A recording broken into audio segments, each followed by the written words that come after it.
Good afternoon and welcome to the Senate Committee on Labor and Technology. It is Wednesday, April 12th, 3:00 p.m. We are in conference room 224. I'm Sharon Moriwaki. I'm the chair of this committee, Labor and Technology, and I will soon have members of the committee. But we will proceed. Before we go forward, I'd like to make a few housekeeping announcements. This hearing is being streamed live on YouTube. You can find links to viewing options for all Senate meetings on live and on-demand video page of the legislature's website. In the unlikely event that we encounter major technical difficulties during the hearing and must end it abruptly, we'll reconvene on Friday, April 14th at 3:00 p.m. in this room, 224, and via video conference. And if there are technical glitches during your term on Zoom, we will move on to the next person and know that written testimony is available on the legislature's website. The time slot for this hearing is 90 minutes, so we hope to accommodate, and here is our vice chair coming in now, Senator Lee. To accommodate everyone, we will limit testimony to 2 minutes each. Unless you are the nominee, you have more time. So today's hearing will consider nominees to the Hawaii Workforce Development Council and the Hawaii Retirement Savings Board. We will first receive testimony followed by the nominee statement and questions by the committee. So first, we will cover the Hawaii Workforce Development Council, and this council assists the governor in development, implementation, and modification of the state workforce development plan. So first is GM 646, submitting for consideration the confirmation of gubernatorial nominee Derek Kanehira, representing the private sector, for a term to expire June 30, 2027. First up is Department of Labor, Industrial Relations. Mr. Kunzman, Deputy Director Kunzman. Thank you very much, Chair. Good afternoon, Chair Moriwaki, Vice Chair Lee, Bill Kunzman, Deputy Director of the Department, is in strong support of Mr. Kanehira to be a private sector member on the Workforce Development Council. We're available for questions if you have any. Thank you. Mr. Hayashi, I see you here, Chair of the Workforce Development Council.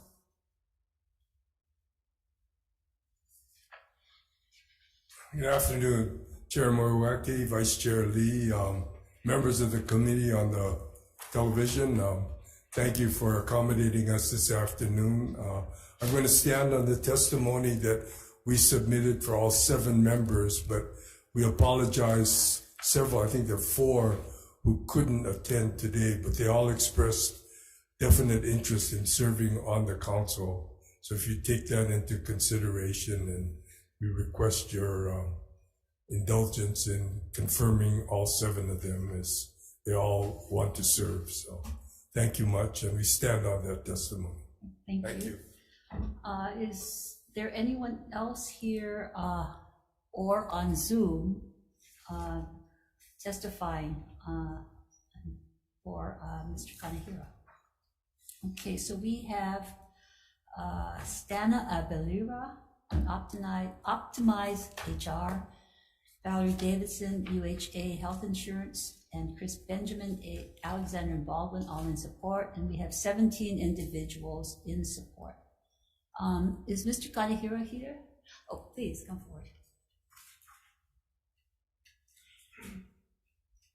So if you could provide your statement of why you would like to serve.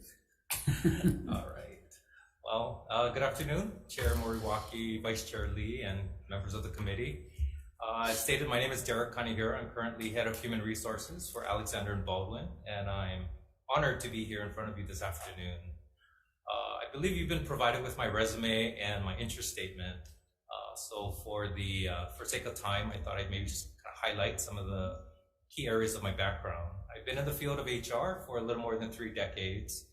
And 20 plus years of that, I've had the opportunity to partner with Oahu WorkLinks, which is now American Job Centers, on a number of employer as well as community-based workforce initiatives.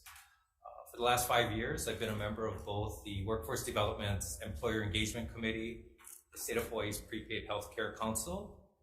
At the community level, I've also been working with the Waipahu High School Career Development Program for a little more than 15 years. And for the last 10 years, I've been a member of the McKinney High School Academy of Finance, Hospitality and Technology, Tourism for a little more than 10 years. And I'm just super excited about the opportunity to be part of the Workforce Development Council, hoping to create more employer and sector partnerships, and kind of just working together with the team to create a more resilient workforce for the state of Hawaii. Good. Thank you for the consideration, and happy to answer any questions. Okay, thank you. Ms. Chair Lee, you have questions? I do. Thank you for your service. This is your second term, yeah? No, this is my first. I'm on the Employer Engagement Committee. Oh, so that's a committee. So Yes, now you're going to committee. be big time in That's right. So tell me about the engagement committee. What one achievement do you think that you can brag about on the employer engagement? Well, I think most recently we started a roundtable discussion, and it's yielded a lot of great insight and input. I think just having roundtable discussions in and of itself is a great thing. It brings different ideas and thoughts to the table. But the last couple of them have really been focused on how to create and how to fill sort of the gaps that exist in our current workforce. So I think that has been great. I look forward to further discussions around the roundtable and how we can. So what was the one gap that you talked about that you could do something about, should do something? Yeah, sure. It's this one specific area is really about how we kind of partner with different, whether it's different schools, how far down into the school system do we get? Traditionally, you have a lot of career fairs and career opportunity discussions at the high school level, but we talked about the importance and the benefit of bringing it down to the secondary school level, even into the elementary school level. And so getting that conversation started at a much younger age, hopefully will then encourage students to start attending school with the idea, the forward-thinking ideas of what careers are available to me, maybe aligning those with the academies that are offered at the different school levels. I think that's one area. What is that connection to jobs? It's, again, to give hopefully the students an idea of what careers are available to them well in advance of them graduating from high school or making plans to attend college. So is it thought to give them internships or give them shadowing It could lead. It's the discussions are still in the earlier phases, but I could envision it leading to mentorship opportunities, apprenticeship programs, externship opportunities, really. And I think mentorship will go a long way. Having a mentor in a professional mentor in the work community, I think is also very beneficial. So that might be something that we phase into the high school level. So students are planning to understand what it means to be, say, an accountant or someone in hospitality or in the medical field. They would have some resource that they could turn to and speak to. Thank you. Christian? Okay, thank you very much. Thank you for your willingness to serve and your excitement, it seems. Sir. Thank you. Thank you. Next is GM 647, submitting for consideration and confirmation. Nominee is B. Manu Bermudez, representing the private sector, for term to expire June 30, 2027. So again, Mr. Kunsten for the Labor Department. The Chair, Vice Chair, the Department will stand on its testimony and strong support in this Bermudez as a private sector member of the council. Be available for questions. Thank you. Thank you. And Mr. Hayashi, we already heard from you. So is Stand on the testimony. Apologize for she couldn't be here. So we didn't get anything from her as well, either her questionnaire. So we don't have anything from her. So yeah. So we will move along and maybe come back to it. Thank you. GM 648, Robert Litsky, and I think I saw him on Zoom, representing the private sector for a term to expire June 30, 2027. Mr. Kunzman again. Chair, Vice Chair, the department stands in strong support of Mr. Litsky and will be available for questions. Thank you. Cheryl Cross.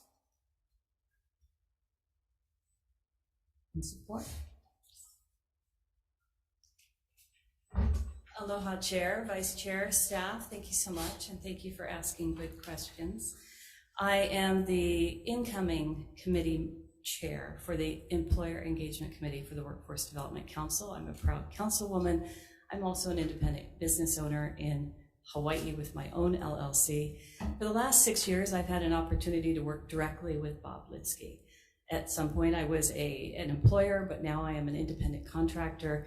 But the message here is I've helped him bring people to Hawaii. I've helped him keep people here in Hawaii. And as a recruiting, retention, and training specialist, I can tell you that you have a great candidate in Bob Litsky. Not only does he have a master's degree in HR, but he has managed hundreds, if not thousands of people over the course of his career. And his sole intent, Chair and Vice Chair, is to keep people in Hawaii. I think that's essential as we build relationships with employers. Booz Allen Hamilton is one of the largest contracting companies that serves Hawaii and one of the few companies that have offices and the large staff.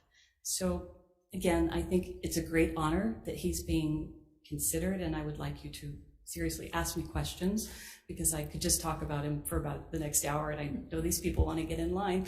What questions do you have for me? Well, right now we're going to move on to Mr. Litsky. We'll let him talk. Okay, thank you. Thank Okay, you so so much. thank you very much. And there you are. Please proceed. Well, I would just start with, I'm honored and humbled to be considered for this position. As Cheryl said, this is something I'm very passionate about. I've been in the business community in Hawaii for about 26 years, most of that with Booz Allen, but I came here originally with the Air Force. So all of my career is really primarily with the defense industry. I think there's a tremendous amount of opportunity for us to continue to leverage the defense industry, especially with the increased focus on the region. I think we have that opportunity to really leverage defense to create a more resilient economy across Hawaii and attract people to Hawaii, but more importantly, as Cheryl said, to keep people here, which has been a big focus of ours through Booz Allen. We've created hundreds of jobs over the last few years. I've been with Booz Allen for 23 years here in Hawaii. We have over 300 people in Hawaii, 500 across the region. I'm calling in from Japan, where I'm spending the next month, but committed to the long-term growth in Hawaii. And, one of the key things that, we're really excited about is playing the long game and investing in the long-term future. Heard earlier the talk about, starting down in the high schools, middle schools, and even elementary schools. That's really what it takes to help, I think, open the opportunities and the pathways to the kids at that age for them to see that there are really opportunities for meaningful, rewarding careers right here in Hawaii, and that they don't have to leave unless they really want to. But as a parent, I've seen firsthand from my own children and others who feel like they have to leave Hawaii to get that type of a job. And the reality is, we're hiring people and moving them here to Hawaii, and that's been a big frustration over the years, is that we're seeing people leave because they don't think those jobs are here, and at the same time we're turning around and hiring people to bring them here. So I'd like to find a stronger balance, a better balance for that. And I think that being a part of this body and this network is really could be a real key to that. Thank you. You say you bring unique perspectives and fresh ideas to advance workforce development in Hawaii, and I heard from Cheryl that you've brought hundreds of jobs here, and we're losing young talent. So what is the unique perspective and new ideas that you think will not only keep our kids here, but train them, get them in meaningful, good-paying jobs, so that they do stay here and our economy can blossom? Yeah. No, thank you for that question. I think one of the things that we've started on is through the Hawaii Leadership Forum, the Mid-Air Fellows, and a company called Smallify. We did a prototype a few years ago on a statewide internship program, and really through that, I think we've tapped into something that could really make significant difference in elevating the experience for the students, but doing it through a network of companies. And so I think the innovation around this idea is we've got a lot of companies with internship programs, a lot of companies doing really good, important things. But what we sort of lack, I think, at this time is the network of companies working together to do it and sharing best practices, lessons learned, ideas, candidates, creating a one-stop shop for the students that are interested in opportunities in Hawaii. That to me is something that, from an idea perspective, we believe has a lot of potential. And over the last summer, we had the opportunity to take that prototype a step further, working with the Hawaii Defense Alliance and Booz Allen and 8 other companies. And we did a prototype called the Internship Spotlight, Hawaii Internship Spotlight. We brought those companies together. We did a panel discussion with employers, and we had the students from 8 different organizations get up and talk about what they were doing in their internship programs and how important it was to them and to the future of Hawaii. And it really did, I think, validate that there is something to this idea. And again, I think the key to it is no one company can do it alone. Booz Allen has a fantastic internship program, but the best we can do is about 10 interns a summer. And, that's a lot. When you think about so many small businesses out there that, maybe can afford one, we've talked about ideas of, building cohorts of small businesses that can work together and do a team-based program, sharing interns across. Because that's, again, one of the things we found is that having a real project to work on together as a team was a key part of the overall internship experience and helping them really evaluate if this is the line of work they want to do, if this is the company culture they want to be a part of, all of those things. That experience is so much better if it's done in a team environment. So kind of covering a lot of ground there, but that's one of the ideas that I get excited about. And I think, we're on to something, and I'd love to see us build that out.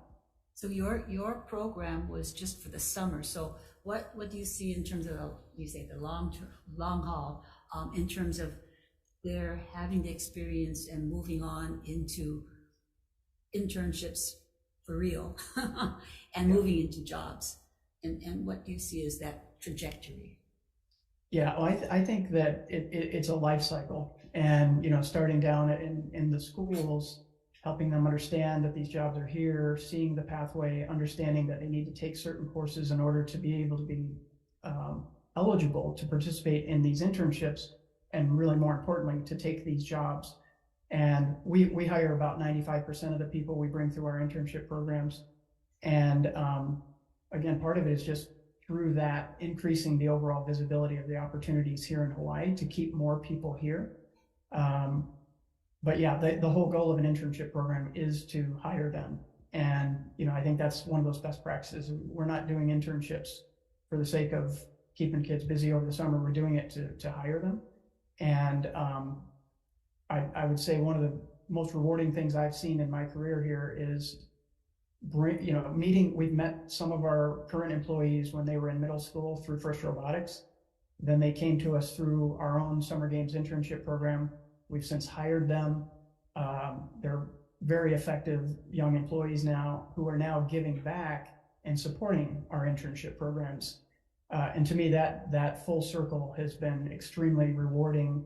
And that's that long game that I was talking about. It's, really investing in the kids for the future. We can make a difference today, but it's really what are they going to do for the long term to keep this going? And I feel like things like creating this type of a network and really investing in the internship programs can be that ripple on the pond that has lasting effects in the state. Okay, very good. Okay, well, I look forward to more networking and internships in the long haul. So thank you. I'm going to move on to GM 649 for Kelly Ueoka, representing the private sector, for a term to expire June 30, 2027. Bill Kunzman again. Chair, Vice Chair, Department will stand on its testimony in strong support of Mr. Ubu as a private sector member of the Workforce Development Council. Thank you. And then we heard from Mr. Hayashi, Ryan Kusumoto with ACT. Okay, in support. And we have three individuals, anyone in Zoom or here, and speaking on behalf of Kelly Ueoka. Okay. We have three individuals in support: Nick Dalbert, Scott Watanabe, and Jerry Chun, all in support.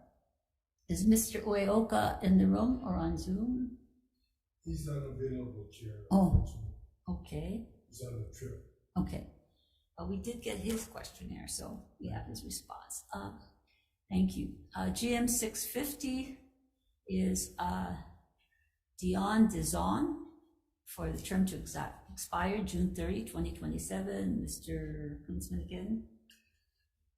Chair, Vice Chair, the Department will stand its testimony in strong support of Ms. Dizon as a labor sector representative for the Workforce Development Council. Thank you. And Kamakana Loa with UPW. Hi.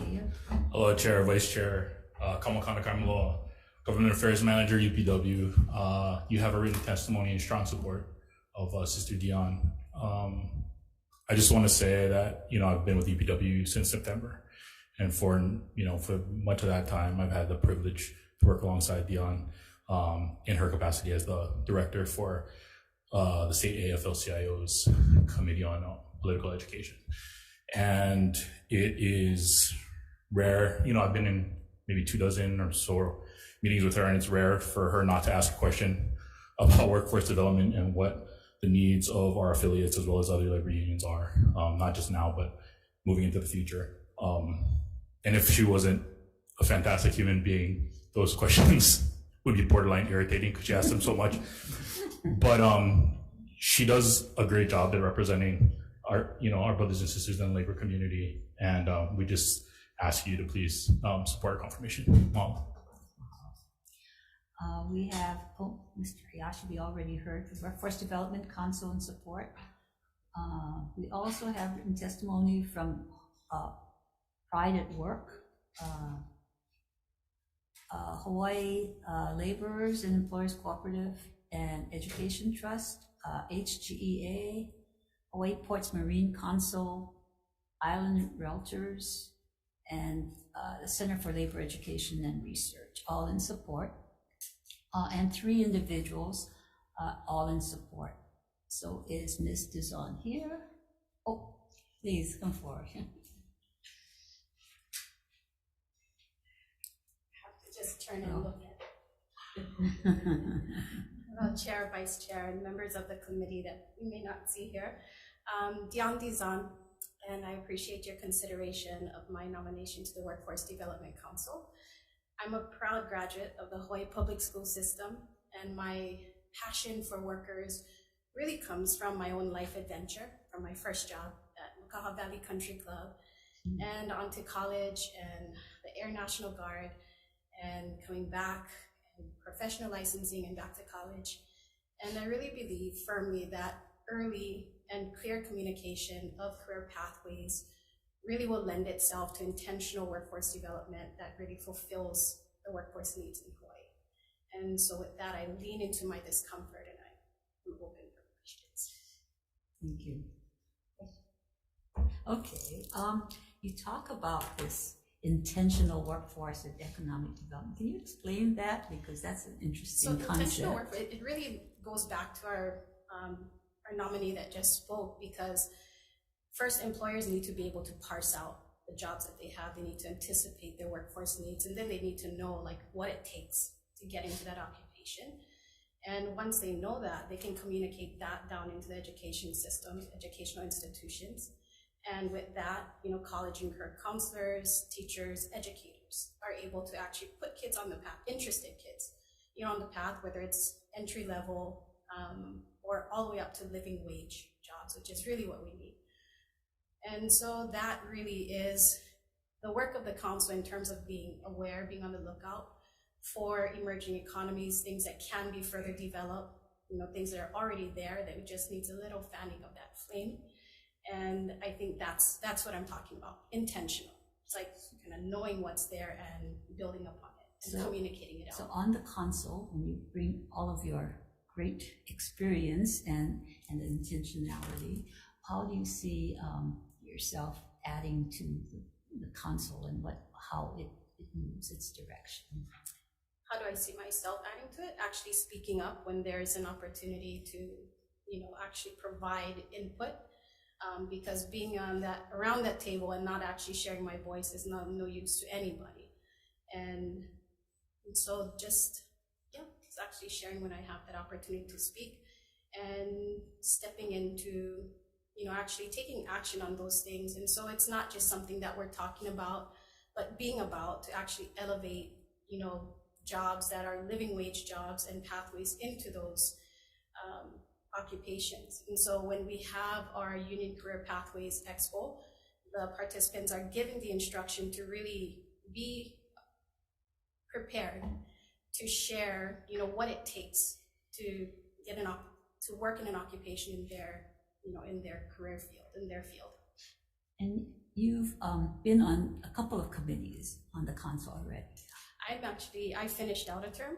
Oh, so I'm actually this is your second term? I'm just okay. digging So thank in. you This for is my serving. first real term, not real term, but full term. Full term. So when you were on the council, what did you see as challenges that face the council, and what might you do in your second term? One example that I can give is, I was asked to assist on a project to, really kind of convene a group of employees to ask the questions about, why aren't people coming back to work? And I think part of the discussion was the fact that, okay, well, who are you asking to come? Are these hourly wage workers? Because if you are and they're coming during their work day, you're taking from them.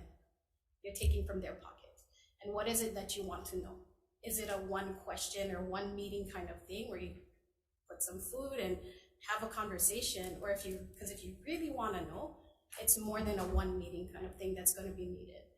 And so I think that first I forget the question you asked me. However, that's my answer. The question basically is, what have you learned in the time that you spent on the council?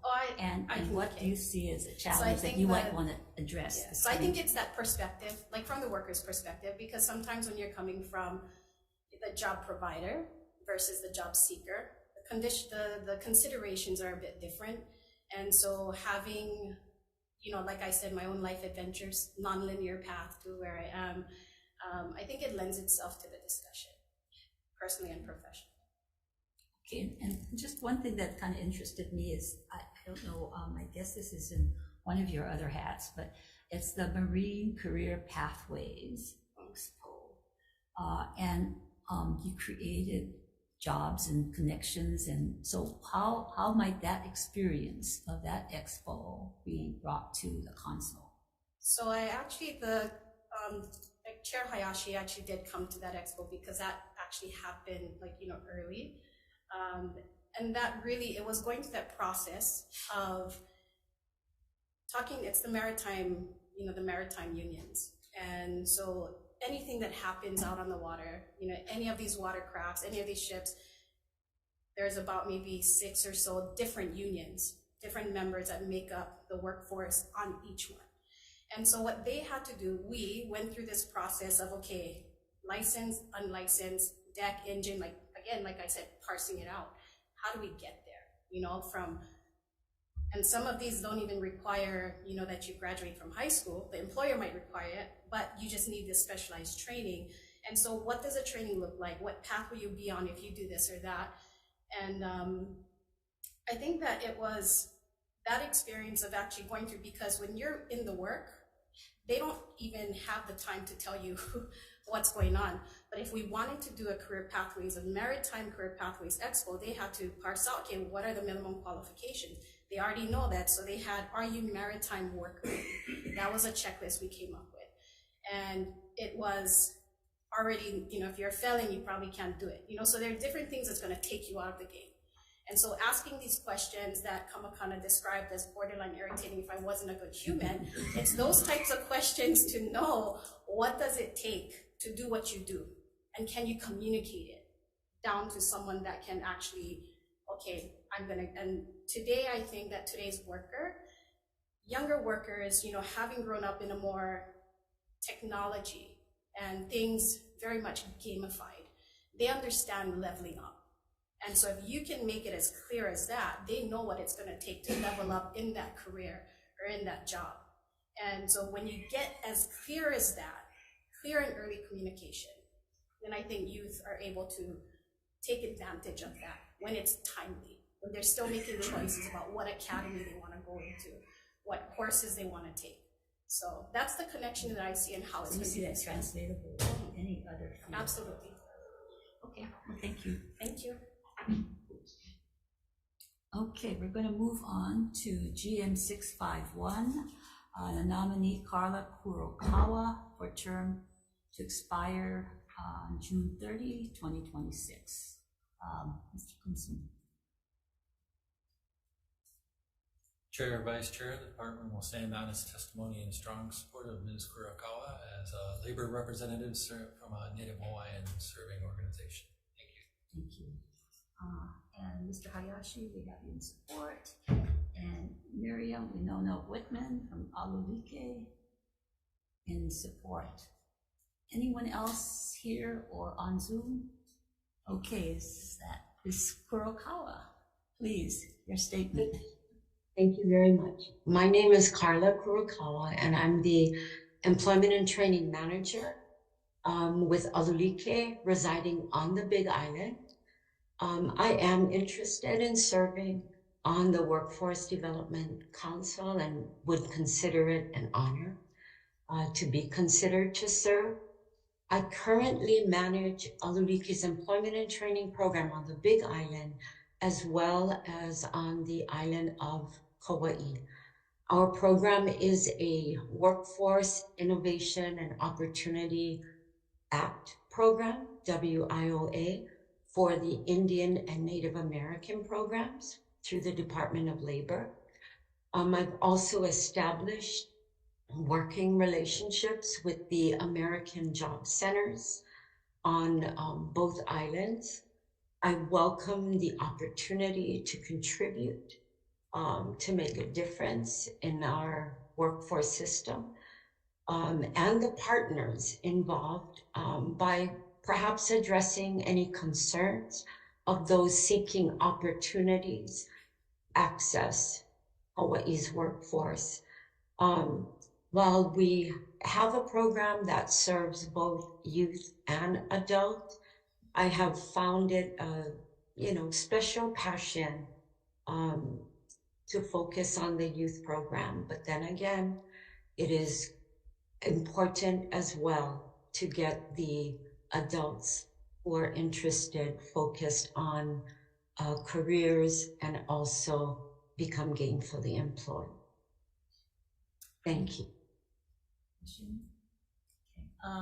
Just one, since you're the only one that is representing the counties and its neighbor island, Big Island and Kauai, what do you see are challenges or barriers as you work with American Job Centers, and what might you bring to the council to understand and work with and serve the counties, especially the neighbor islands? Okay, well, I think it's really important to seek to understand the needs of each county.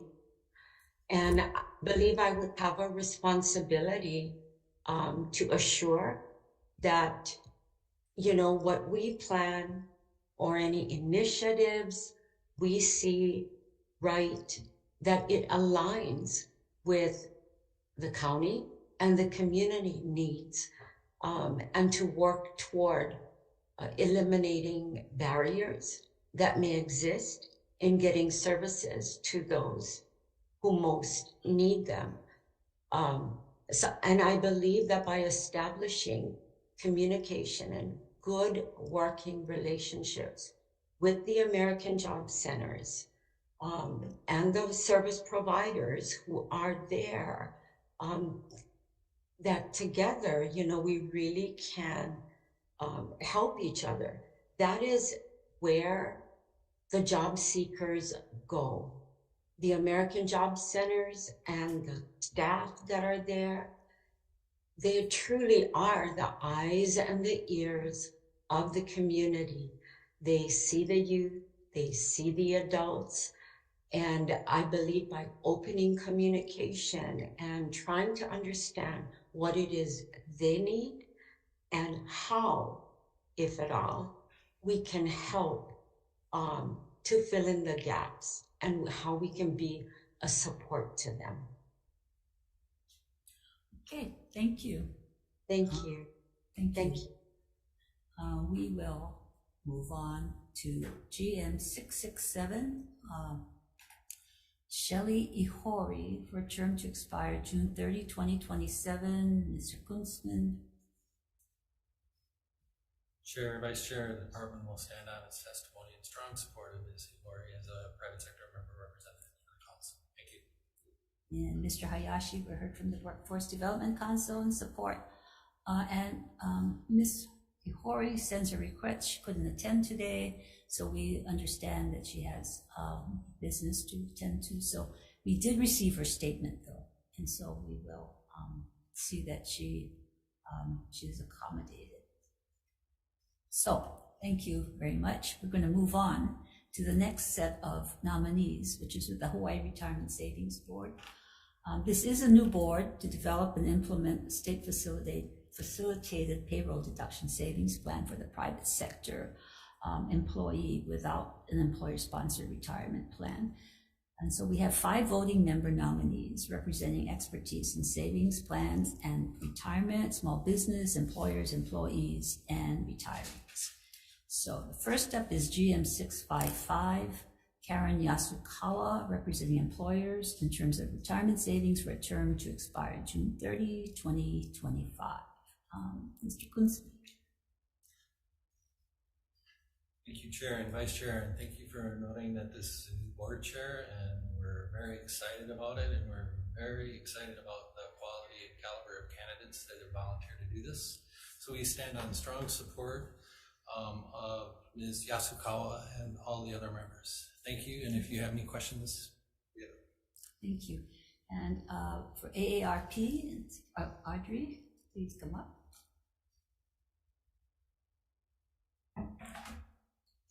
Good afternoon, Chair Morikawa, Vice Chair Lee. I'm Audrey Suga Nakagawa, Advocacy Director for AARP, and AARP stands on its testimony in strong support of Karen Yasukawa's confirmation to serve on the board of the Hawaii Retirement Savings Board. You have her written testimony, and you also have her resume, which lists very impressive credentials. She brings a wealth of knowledge, experience, and expertise, and will be a tremendous asset to this board. AARP is very excited and very appreciative of Ms. Yasukawa, as well as the other 4 nominees who are willing to serve on this board, help the LNR develop a really robust program that will help over 170,000 private sector workers who don't have an easy access to save for their retirement. And so this is a very important work that lies ahead of them. We're very appreciative of Ms. Yasukawa and others to be willing to serve.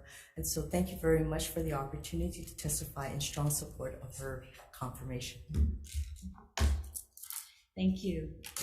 We do have written testimony from, is there anyone in the room or on Zoom who would like to testify for Ms. Yasukawa? We do have written testimony from Rodney Shino from Hawaii Benefit Administrators, Inc., and 5 individuals, all in support of Ms. Yasukawa. Ms. Yasukawa. Yes, please, come forward. Thank you very much, Chair Oriwaki and Vice Chair Lee and Committee. I'm very honored to be here, and I hope that I can make a difference in serving with my fellow board members for this particular retirement savings plan program. I bring more than 30 years of experience working with employers, especially in the area of their retirement plans, whether they are startup plans or very, very large corporate plans, as well as multi-employer plans. Having had that experience, I would like to share it, of my experience and my knowledge at this time, especially with this board. And I care very much about the fact that we have about 25% of our people here in Hawaii, the employers, that don't have any plans to offer for themselves or for their employees as well. One thing that did concern me a little bit in looking at the bill that was passed was the fact that it is not an auto-enroll, which happens to be a very strong reason why more employees or participants in plans are saving for retirement. However, this is more voluntary, but it is very positive to see that the state really supports this, and we're going to be the 16th state that will have this program in place. And I'd really like to work with, as I said, the members of this board to accomplish this. Thank you. Saving that one question. Okay, you're saving it up. Okay. I saw it in your statement that you set up a startup retirement plan 20 years ago, and that it's still in existence, 94% participation, $250 million worth of assets. So, based on that experience, what would you recommend for the newly established board? What would be the first steps in pulling together the retirement savings? What would be the first step? What are the first steps as you go forward? Because now you get appointed here, you're going to have to start rolling up your sleeves and doing some work on this. What would you, having done that before, how would you proceed?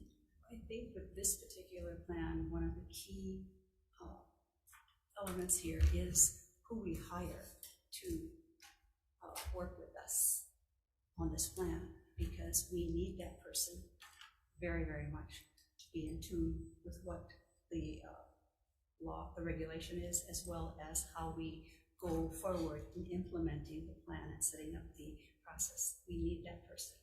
I think I would focus there. So what would that person be? What are the competencies, or what is the skill set? What are you looking for that person? I am looking for a person with experience in setting up a retirement plan or working through a retirement plan from beginning to its operation.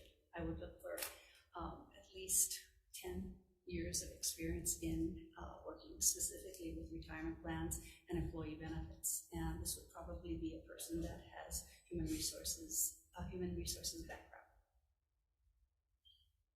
So, what steps would you recommend to the board that we avoid? What are missteps that may occur that eyes wide open? I know people don't want to hear this, but one of the missteps is thinking that cost is the most important thing, and it is not cost that's the most important thing. We make many decisions based on the price, and not necessarily the service and what we can do to accomplish that end goal, which is to get these people enrolled and in the plan. I think that's a very important piece there. So what would be the consideration for, I guess a big part of it would be how do you attract employer participation, but what would you say would be some of these first steps to do that? That was a question I had. How are we going to get know who they are? How are we going to get that data? So I have that question to ask. I don't know the answer to that. So you've got to be a good staff. You know, I mean, how are we going to find out who these employers are so that we can, in fact, offer them access? I don't have the answer to that. I don't know. That is a question to ask. Anything else you'd like to add? Thank you very much for the consideration. I appreciate it. Thank you. Okay, moving on to GN 656. Jesse Dean, representing small business for a term to expire June 30, 2026. Mr. Quincy. We'll exercise this afternoon. Thank you, Chair and Vice Chair. The department will stand on its testimony in strong support and be available for questions. Thank you. And AARP, Audrey. Thank you. And we do have written testimony from two individuals, both in support. So is Mr. Dean, anyone else here in the room or on Zoom wanting to testify? We have Mr. Dean, please.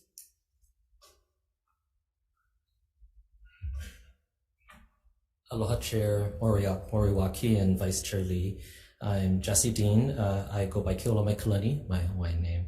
And I am the CEO of King Lunalilo Trust and Lunalilo Homes. So we have been around for 140 years.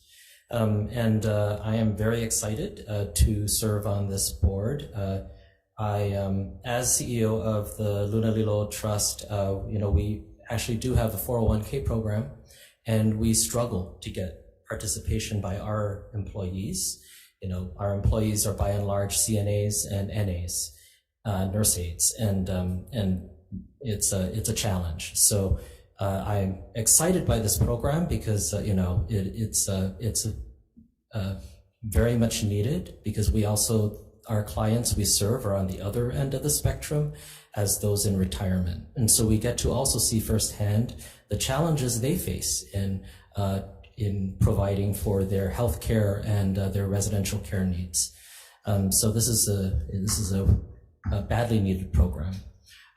I have experience before this in a Washington State Medicaid agency. I was in the executive office, and I both set new policies and programs and then implemented them.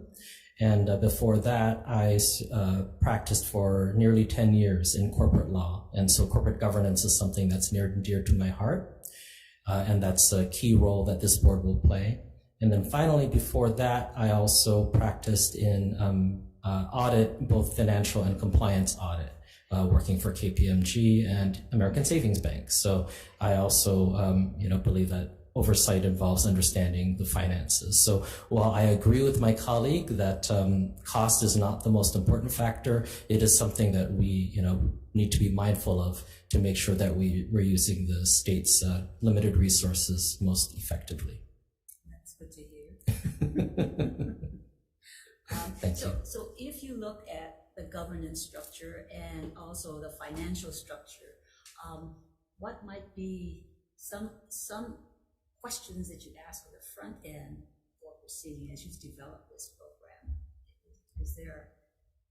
Are there questions that we really should not overlook when we go forward? Eyes wide open. Sure. So I think the biggest question is, what are the needs and interests of the employees that we're seeking to benefit?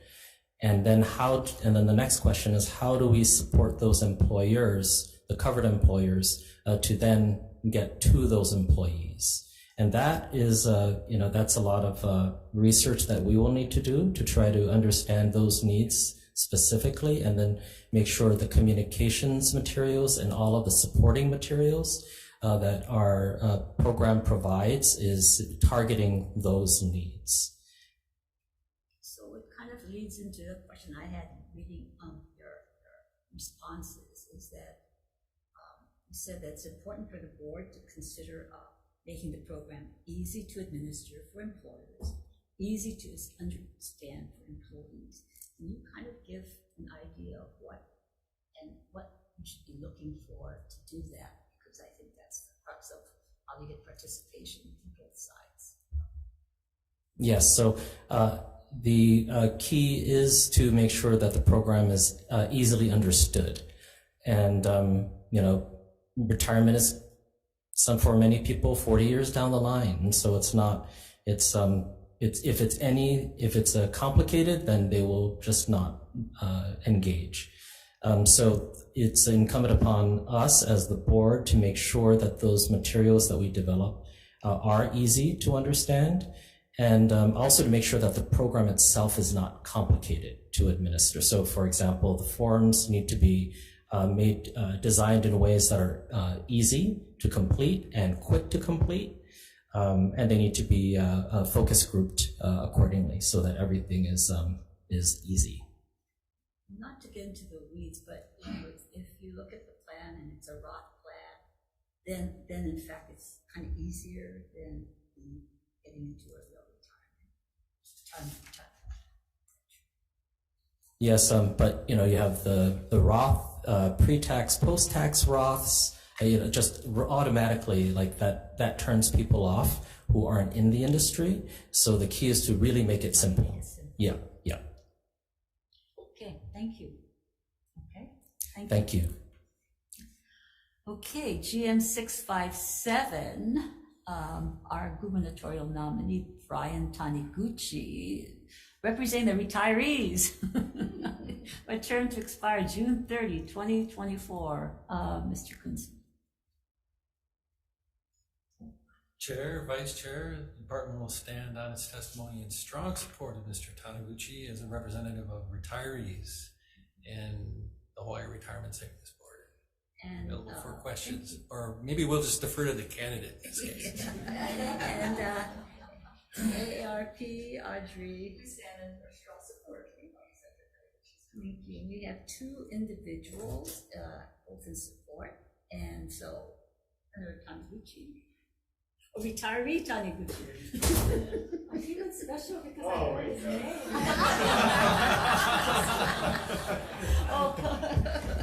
I withdraw. No. Your statement, the father of this program. Well, thank you, Madam Chair and Mr. Vice Chair. I'm Brian Taniguchi. I'm a recently retired person and represent retirees on this board. I've spent I spent the last 4 years as the Senate Labor Chair working on this legislation, and so very happy it passed last year. I also worked on the task force that came up with the report 2 years ago that kind of outlined some of the issues and ways that we could go about setting up the Hawaii Saves program here. So quite familiar with some of the issues. I think one of the things is that we probably didn't get all we would have wanted to get out of the bill, and so I think for me, you've asked questions about what we see as far as what we want to do and how we can improve it. I think we probably have the board take a look at maybe moving it to a opt-out type of program rather than the opt-in. Certainly, there are certain issues that come up because of that, but I think that's something that's very important because the other dozen or so states that have set up a similar program all have kind of an opt-out type of thing where the employee can, all the employers have to have it, but the employee can opt out of the program if they want to. So I think that would help us with the, like was mentioned, the 170,000 or so people that are working that do not currently have any kind of retirement plan. So that's something I would kind of take a look at initially. Certainly hiring an executive director is very important, and we'll have to go through that very thoroughly. Yeah, that's kind of all I had to say. Okay, well, yes. Question. It stems from some concern raised by DLIR, and to read from their testimony. Mr. Taniguchi is an attorney and former statesman with a wealth of knowledge and experience. Most notably, Mr. Taniguchi honorably served as the senator and representative to his community for over 40 years. During his service, Mr. Taniguchi chaired the committees on labor, culture and arts, transportation, higher education, commerce and consumer protection, judiciary, and ways and means. His wisdom and experience will enable him to provide critical insight and understanding to the inaugural Hawaii Retirement Savings Board. DLIR commends Mr. Taniguchi for his voluntary service in addressing Hawaii's retirement security crisis by allowing private sector employees to participate in a state-facilitated payroll deduction retirement savings plan that will promote retirement savings needed for a secure retirement, improve the employee's financial security, and reduce wealth disparity as intended by the state. In addition to that, I understand that you authored the legislation which created this program and the very board to which you're now nominated. Is that right? Well, we had a Senate version of the bill. it kind of got a little mangled up in conference. No, I bring this up because my question is, yeah. Are you sure you can have enough time to actually enjoy retirement? Seem a little overqualified here. Yeah, I guess I feel a passion for the issue. I feel a commitment to get it established properly as I see it. And I'd like to see it work well and serve those that it's intended to serve. It was a rhetorical question. I think we're so honored and lucky to have you in this position. I appreciate that, but yeah. So my question is the flip side of that, is that you're serving only for 1 year. And you say you want to serve that 1 year to really see the program really established during your term ending next June. So what do you hope to have established by next June? Well, I guess what we're looking at is initially hiring an executive director, a quality executive director, and who can handle the job. So that's, I think, our first task. But like I said, I also think we should kind of take a look at maybe changing the program a little bit so that we have that opt-out rather than the opt-in. I think our task force study showed that having an opt-out program is going to be much more successful. I mean, basically, we have an opt-in situation now with all the programs that are available to retirees and for employers to set up. But really, I think the whole crux of this and how it's been successful in other states is with this opt-out type of thing. So, I know there may be some legislative or some legal or some things issues that we have to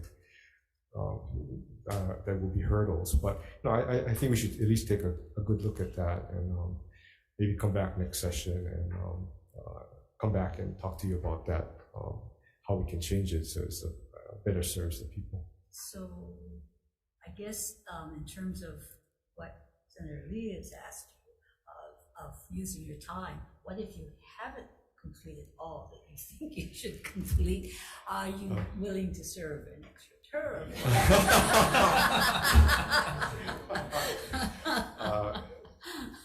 I would be very happy to come back before this committee and get grilled again and next year. So yes, I'm open to that. But I thought that there are people in the community that, like the people here today, the nominees, are very qualified to get the thing going and also setting it up properly. So I'm very confident with the people that we have. Thank you. So Senator Ihara is here as another member of our committee. Do you have any questions of this nominee? No, I thought it was pretty fitting. Fitting that you be nominated, since we did a little work together on that last session to get this passed. And so in a way, you're kind of like the father of this, Well, you were my vice chair. That's right. I'm the vice father, right? Vice father. Father of vice. Right. So, thank you. Any other questions? Okay, thank you very much. Okay, thank you. GM 658, Andrew Nomura, with expertise in establishing retirement savings plans and investment products for a term to expire June 30, 2026. Mr. Kunzman. Chair, Vice Chair, and Member Ihara, the department will stand on its testimony in strong support of the nominee and will be available for questions. Thank you. ARP. We have anyone else here in the room or on Zoom? We have written testimony from HPEA in support, MPI Consulting in support, Presentation Resources in support, and 2 individuals all in support. So it's Mr. Nomura here. Please. Senator Moriwaki, Vice Chairman Lee, Senator Ihara. I'm Andrew Nomura. Recently retired, 42 days worth. Oh, wow. As, Congratulations. after 19 years with Morgan Stanley as a financial advisor. So for the last 19 years, I've helped people retire. So I see this as a golden opportunity to help continue that passion. And I got the time. Good. That's it. That's it. I thank you for the opportunity. So thank you for our willingness to serve. And what do you see as important considerations as you begin planning this retirement savings? One thing that I'd like to bring to the committee, along with Karen, I think, is to involve the private financial planning community. I think we can get to the business owners to help to try and sell the program, because the program's going to have to be sold. The employers are going to have to get on board before and kind of push their employees to do that. So I think it's important to get that involvement from the private sector kind of upfront, so that they know what we're doing. It's another option for retirement savings. So I think that's something that we can bring. I think Karen and I. So what would be a selling point to bring these financial and business owners, financial planning community and business Well, owners? first of all, you got to recognize that the people that we're getting to, the owners, for whatever reason, have not done it on their own, because there are a lot of options already out there. So we don't know exactly why they haven't done what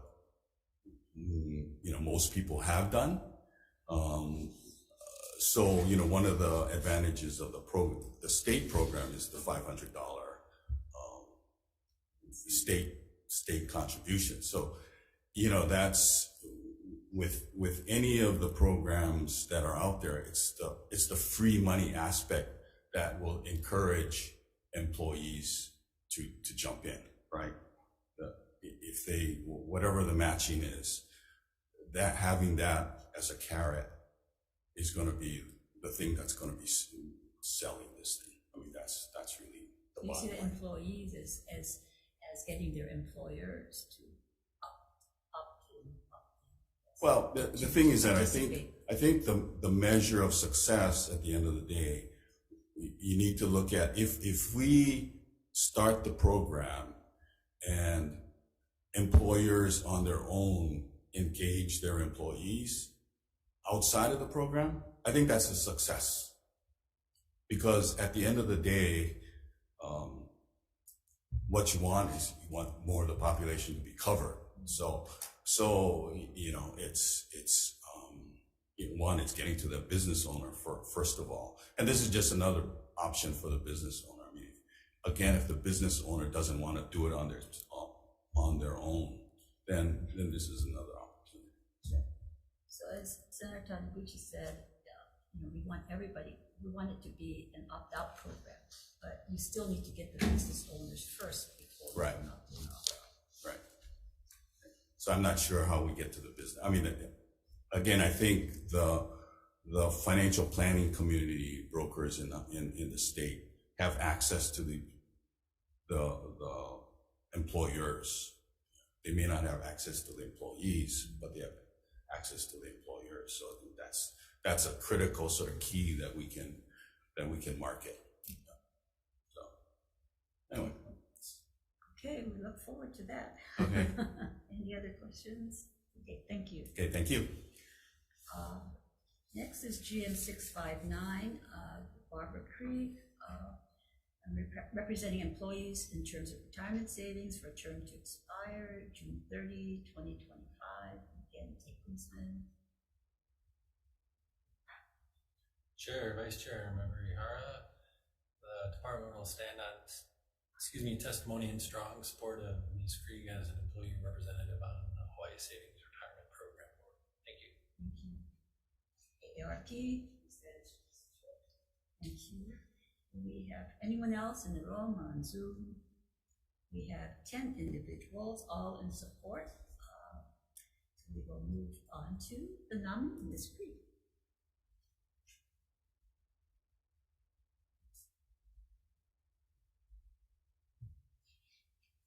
Good afternoon, Chair Moriwaki, Vice Chair Lee, Member Ihara.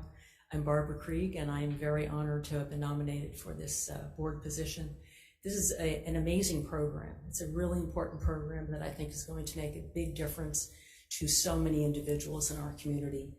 It will take many years before we can probably really realize the impact that this is going to have, but to be here at the beginning and to help implement the program is both a challenge and, as I say, an honor. I believe that my experience both as a retired attorney, labor and employment law, government contracts, and nonprofit governance, that will all help in determining what needs to be done to establish the program quickly. But my experience in state government, first with DHERD and then with the DOE, will also help in terms of understanding how we implement the program within the structures of state government with rulemaking, procurement, and if necessary, further legislative action. I have been designated as the member to safeguard the interests of the employees.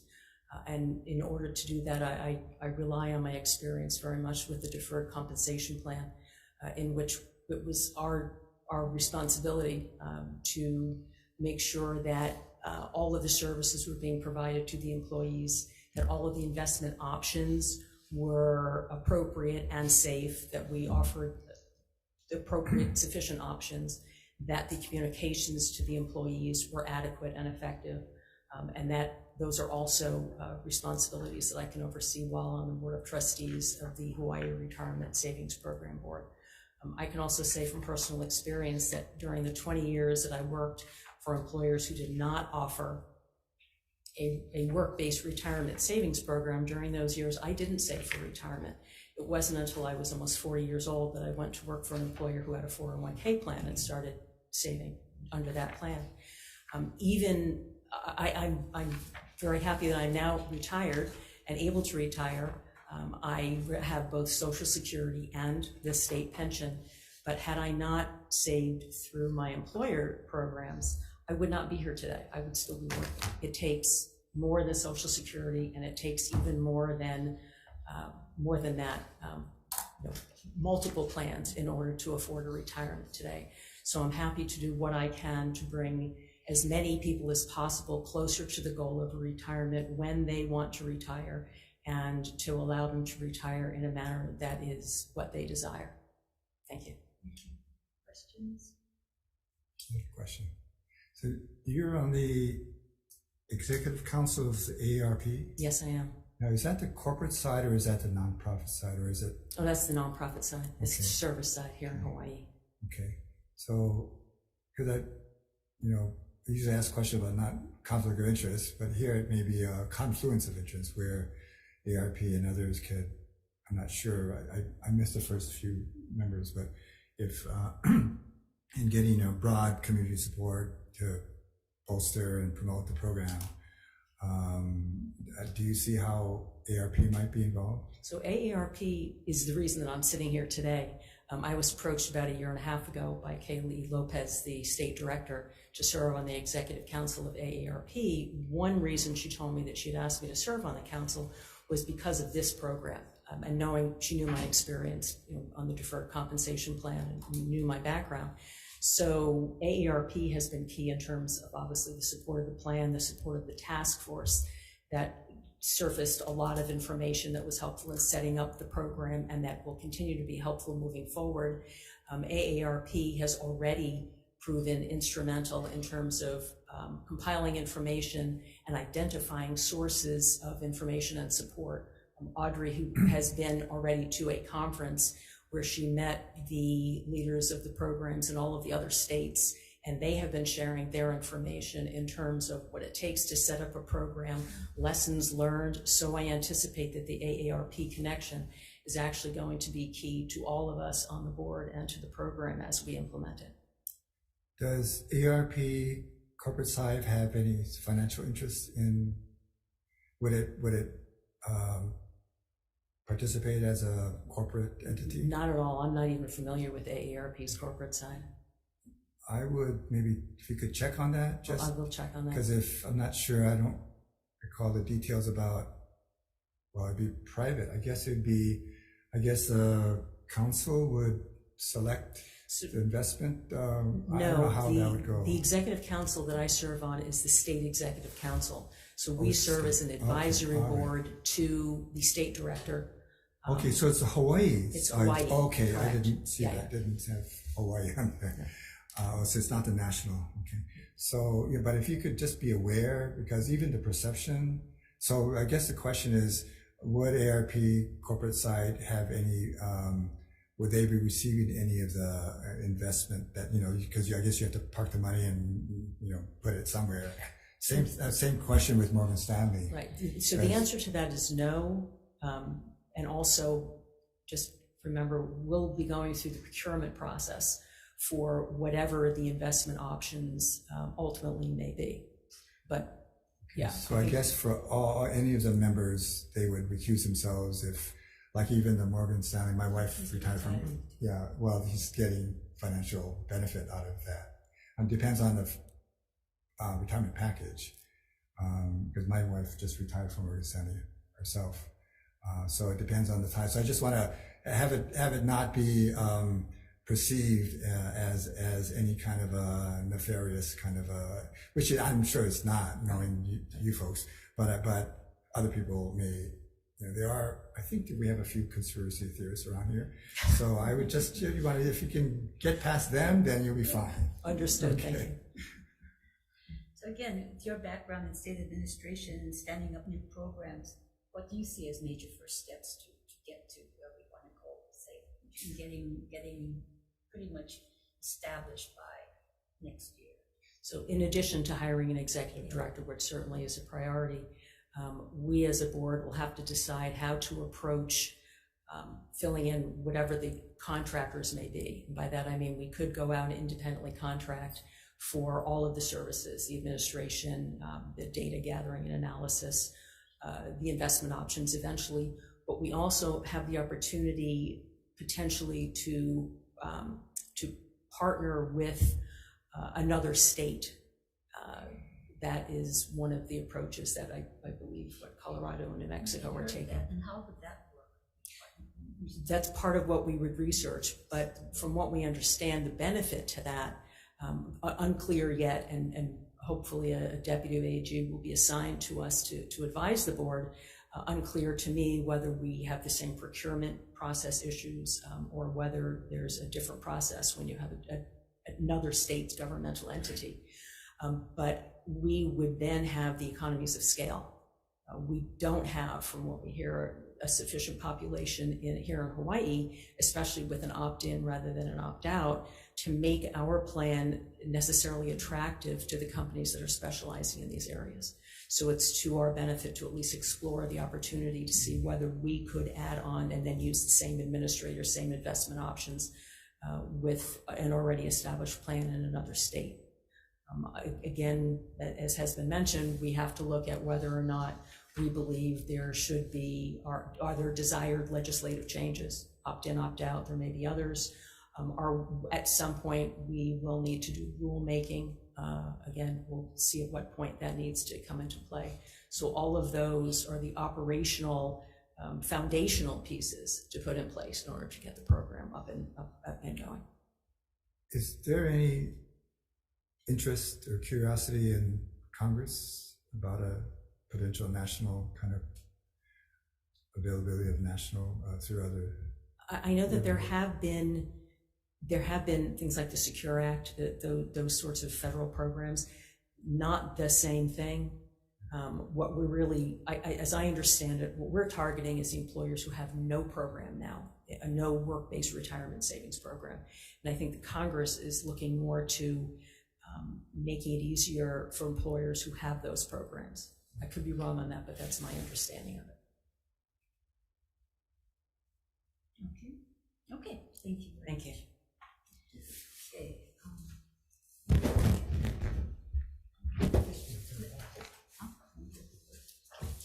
Okay, we're gonna proceed with decision. Okay. So we are going first with the Workforce Development Council, GM 646, Derek Kanehira. The chair's recommendation is to advise and consent. Mr. Lee. Voting on GM 646, recommendation advise and consent. Chair and Vice Chair vote aye. Senator Ihara. Aye. And Senators Kitagaran and Favela excused. Chair recommendation adopted. Thank you. GM 647 for nominee Manu Bermudez. Because we haven't heard from her, I'm going to defer until Friday, April 14th. And if you could ask her to send in her questionnaire response. Oh, it's in, okay, it's in this room, 224, April 14th at 3 p.m. Next, GM 648, Robert Litsky for a term to expire June 30, 2027. Chair's recommendation is to advise and consent. Vice Chair Lee. Voting on GM 648, noting 3 members present. Any reservations or no's? If not, recommendation adopted. Next, GM 649, Kelly Ueoka. Chair's recommendation is to advise and consent. Vice Chair Lee. Voting on GM 649, noting 3 members present. Any reservations or no's? If not, recommendation adopted. Next, GM 650 for Dion Dizon. Term to expire June 30, 2027. Chair's recommendation is to advise and consent. Voting on GM 650, noting 3 members present. Any reservations or no's? If not, recommendation adopted. Next, GM 651, Carla Kurokawa, term to expire June 30, 2026. Chair's recommendation is to advise and consent. On GM 651, recommendation to advise and consent, noting 3 members present. Excuse me. Noting 3 oh, dying over here. Noting 3 members present. Any reservations or no's? If not, recommendation adopted. Thank you. Next is GM 667.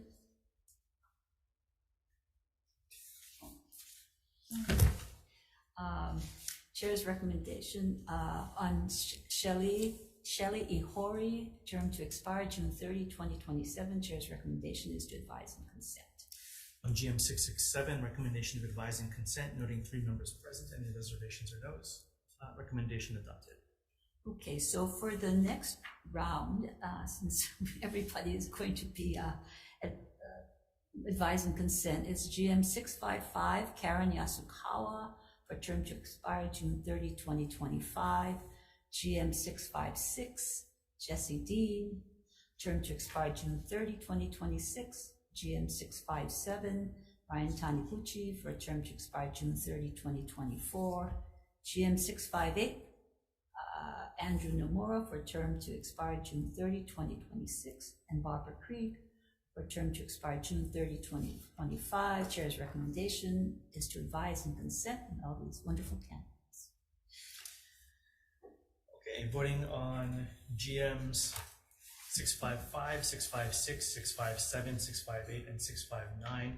Recommendation is to advise and consent, noting 3 members present. Are there any reservations or no's? If not, said recommendations are adopted. Thank you everyone who's serving. We really appreciate your offer to serve the state of Hawaii. This hearing is adjourned.